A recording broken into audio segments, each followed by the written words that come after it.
I'll take Derek first. I think, in actual fact, this, from my point of view, this has been a useful sort of meeting because as people ask questions, as the sort of skeleton of where we are sort of comes out. Now, it's not a very encouraging skeleton, at least, but at least it's a realistic one.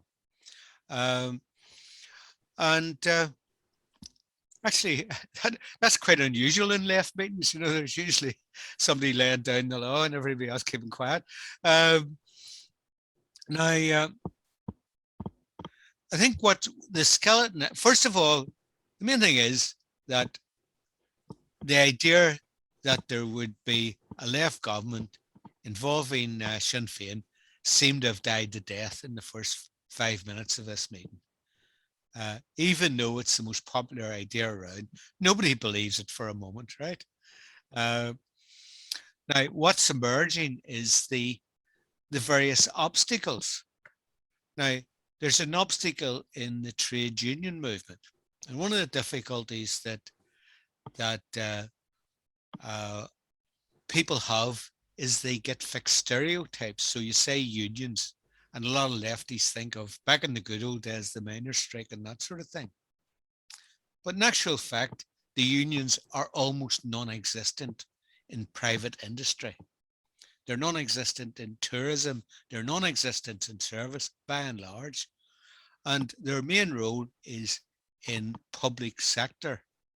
And what they do in the public sector by and large is they gain minor concessions from the government, and in return they sit very hard on their members to make sure there's no major disruption. Now,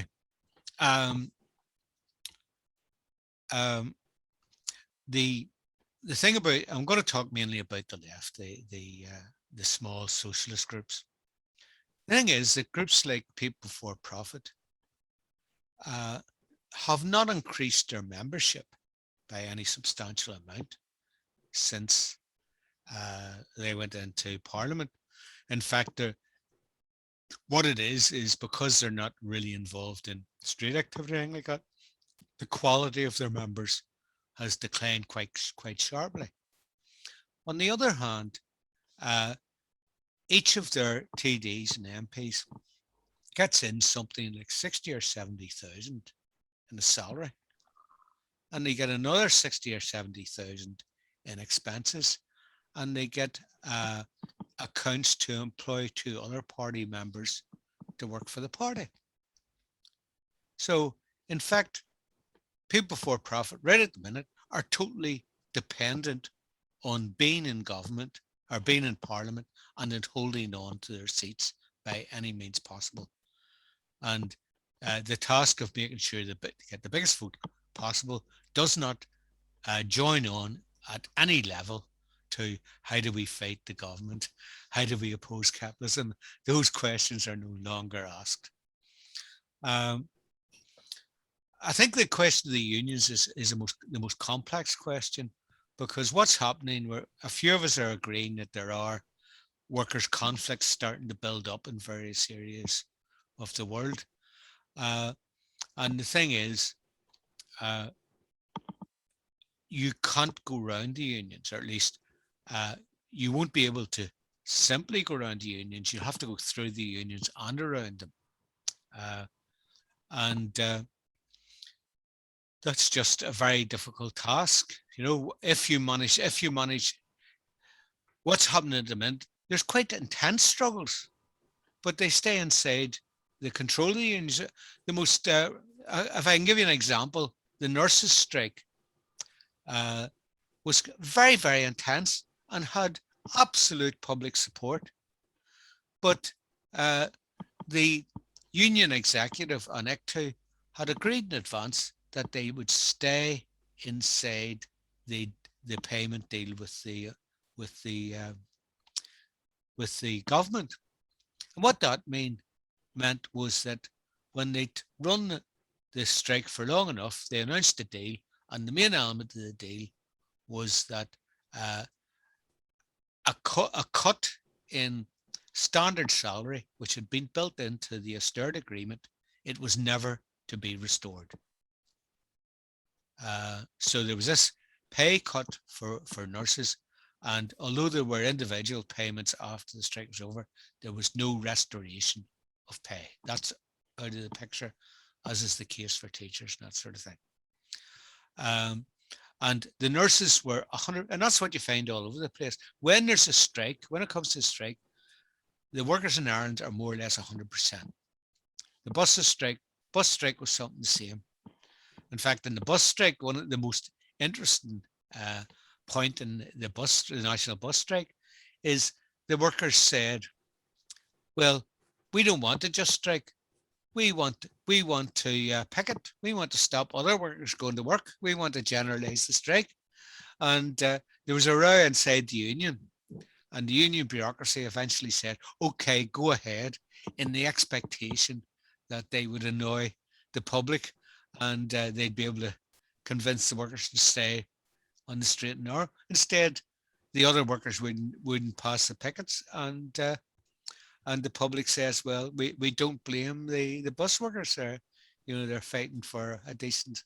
So, but that in the long run, it didn't make any difference, right? Because they did a dirty privatization deal at the end of the day. But what it is, these struggles are going on, but they're staying inside the envelope of the union structures where the bureaucrats are well entrenched, and we need to get to a position where there's movement by the workers outside the union structures and alongside the union structures. So I'm going to nearly stop there. I'm going to go back to Jette.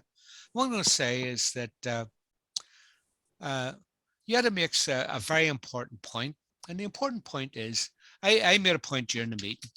It's hard to get workers to move into struggle because they're putting their livelihoods in the line. People may remember some of the buildings workers' strikes in Britain.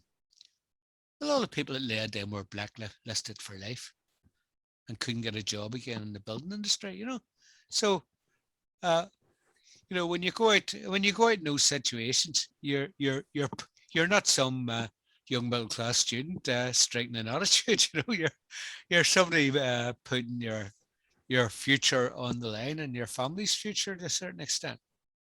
But that works in reverse, and I think that's what Jette was pointing to. It works in reverse. So when workers do go into struggle, all of a sudden things become very serious for them, and they want serious ideas about how to fight and how to win. And what I'm saying is that that's where socialists come in. Not that we're hiding somewhere, building up in the back room until there's 10 of us, and then we can run out and engage a worker. What it is by constant agitation and propaganda, we can build up an intellectual atmosphere where people know there is socialism. They know there's a socialist alternative, and they know when they have to fight, they can reach out for that.